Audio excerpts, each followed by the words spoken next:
এক রোজ ঝলমলে জঙ্গলে ছিল এক তোতা যে উল্টো কথা বলতো। শুভ সকাল নয়, সে বলতো সকাল শুভ। অন্যরা অবাক হলেও তোতার কাছে এটাই ছিল মজা। একদিন জানা গেল বিশাল কচ্ছপ রাজা আসছেন।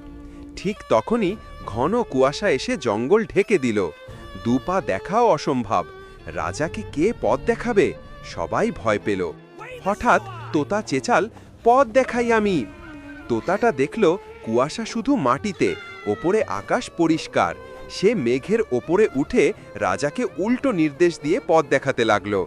যাও দিকে বাম, না থামো। রাজা এতে হেসে উঠলেন। এমন পথ প্রদর্শক তার আগে কখনো হয়নি। যখন রাজা আর তোতা গন্তব্যে পৌঁছালো, কুয়াশা কেটে গেল।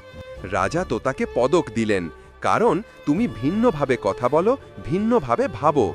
তখন থেকে জঙ্গলের প্রাণীরাও মজা করে উল্টো কথা বলা শুরু করল। সবাই বলল, দারুণ দিন আজ।